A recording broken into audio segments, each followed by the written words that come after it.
Hello friends, नमस्कार. कशा आहात सगळेजण? आजच्या व्हिडिओमध्ये आपण बघणार आहोत मस्त आणि परफेक्ट भाकरी कशी करायची. जर तुमचं पीठ जुनं झालं असेल तर त्यामध्ये काय यूज करायचं किंवा ती भाकरी अगदी जसं आपण नवीन पीठ आणल्यावरती परफेक्ट होते त्या पद्धतीने जर जुनं पीठ झालं असेल तर त्याच पिठापासून व्यवस्थित भाकरी कशी करायची. भाकरीला जर चिरा पडत असतील किंवा मोडत असेल भाकरी तव्यात टाकताना वगैरे किंवा सरकत नसेल आपण ज्या वेळेला थापतो, तर यासाठी काय काय ट्रिक वापरायच्या हे मी तुमच्याशी शेअर करणार आहे. व्हिडिओ शेवटपर्यंत बघा आणि लाईक करायला विसरू नका. चला आपल्या व्हिडिओला सुरुवात करूया. तर मैत्रिणींनो, सगळ्यात आधी आपल्याला पीठ चाळून घ्यायचं आहे. तर या पिठाला साधारण 15 दिवस होऊन गेलेले आहेत आणि भाकरीचं पीठ आहे ना, तर ते शक्यतो मोठ्या गिरणीतून दळून आणायचं. म्हणजे जी घरघंटी किंवा घरी असणारी चक्की असते ना, त्याच्यावर नाही दळायचं.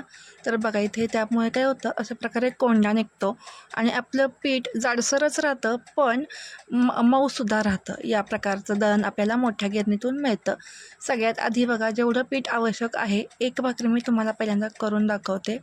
तर त्यासाठी जेवढं पीठ आवश्यक आहे मी ते इथे घेतलेलं आहे आणि अगदी नॉर्मल पाणी जे असतं आपलं, तर ते पहिल्यांदा मी ॲड करत करत एक गोळा असा मळून घेणार आहे. आता हे जे पीठ आहे ना, हे ताजं नाही आहे, त्यामुळे काय होतं आहे, याला ना चिकटपणा अजिबात नाही आहे, म्हणजे कमी झालेलं आहे. हे ज्वारीचं पीठ आहे आणि याच्यात थोडेसे तांदूळ देखील मिक्स केलेले आहेत.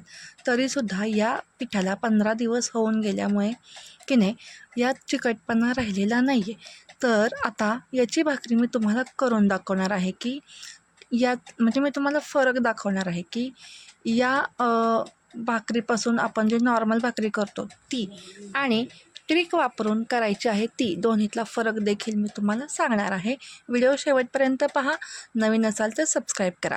तर बघा, आपण इथे पीठ मळून घेतलं व्यवस्थित आणि इथे मी जर आता थापायला घेत आहे ना भाकरी, तर याला कडेला बघा चिरा पडत आहेत आणि सरकतही नाही आहे ही भाकरी पटकन आणि मळताना खूप खूप त्रास होतो. म्हणजे काय होतं, त्याला चिकटपणा जाणवत नाही, त्यामुळे आपल्याला हवी तशी भाकरीचं टेक्स्चर मिळत नाही. आता तवा देखील गरम झालेला आहे आपला आणि ही भाकरी आता आपण अगदी नेहमीप्रमाणे भाजून घेणार आहोत. तर तवा नॉर्मल गरम झालेला आहे. नॉर्मल म्हणजे आधी आपण ज्यावेळेला पीठ मळायला घेतो त्यावेळेलाच आपल्याला तवा गरम करायला ठेवायचा आहे आणि ज्यावेळेला आपण भाकरी तव्यात टाकतो, पाणी लावून झाल्यानंतर गॅस मोठा करायचा आहे, तोपर्यंत गॅस मोठा करायचा नाही. तर इथे व्यवस्थित असं पाणी लावून घेतल्यानंतर उलटण्याच्या साहाय्याने भाकरी मोकळी करून घ्यायची तव्यापासून आणि हाताने पलटी करायची. जर आपण उलटण्याने पलटी करायला गेलो तर त्याला मध्ये चिरा पडू शकतात. तर बघा, इथे भाकरी छान झालेली आहे, फुगत नाही, थोडीफार फुगते.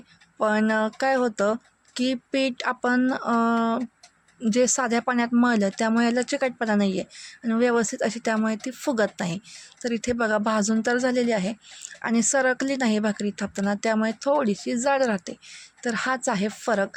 पण जर या पद्धतीने तुम्हाला आवडत असेल तर तुम्ही करू शकता. पण जर तुम्हाला मऊ किंवा पातळ भाकरी हवी असेल तर काय करायचं, तर फ्रेंड्स त्यासाठी की नाही असं गरम पाणी करून घ्यायचं. गरम म्हणजे इतपत गरम की मिडियम टू हाय, अगदी लो पण नाही, कोमट पण नाही, मिडियम टू हाय पाणी गरम करून घ्यायचं की आपल्या बोटाला सहन होईल इतपत.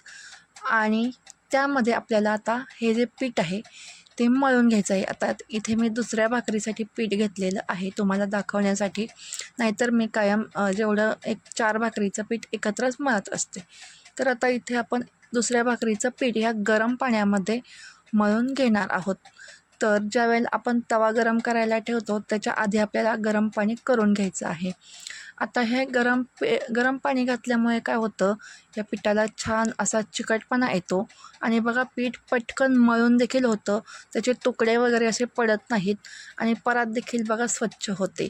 तर अशा प्रकारे गरम पाण्याचा हा एक फायदा आहे की पिठाला चिकटपणा येतो आणि पीठ पटकन मळलं जातं. आता आपण ज्या प्रकारे भाकरी थापतो त्या प्रकारे थापून घेणार आहोत.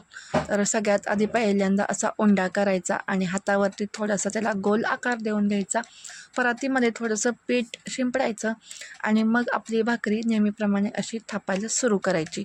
तर आता गरम पाण्याचा वापर केल्यामुळे याला चिकटपणा आलेला आहे, त्यामुळे चिरा पडायचं कारण नाही आणि भाकरी व्यवस्थित असं पीठ छान मळलं गेल्यामुळे काय होतं की सरकते.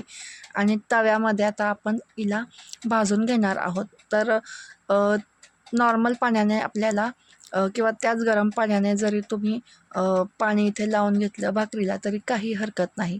तर बघा अशा प्रकारे पाणी लावून घ्यायचं आहे भाकरीला आणि एक अर्ध्या मिनटानंतर भाकरी आपल्याला हाताच्या साहाय्याने पलटी करायची आहे आणि नेहमीप्रमाणे भाजून घ्यायची आहे.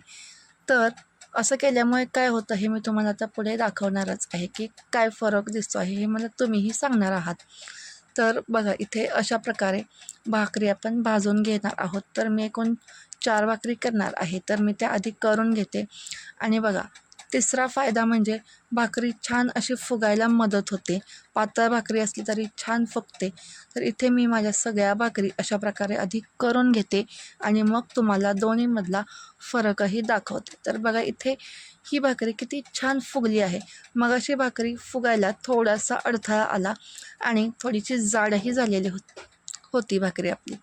तर बघा इथे छान अशी पातळ जशी आपली चपाती असते ना, सेम त्या पद्धतीची पातळ मऊसूद अशी भाकरी तयार होते.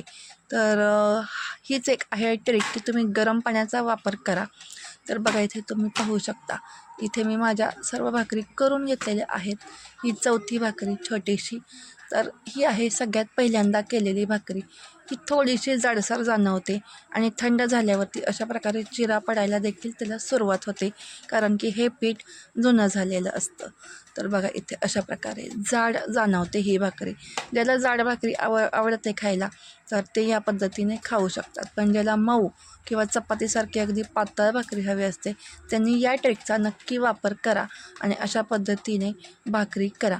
तर बघा इथे ही अगदी हाताला जाड जाणवते पहिल्यांदा केलेली.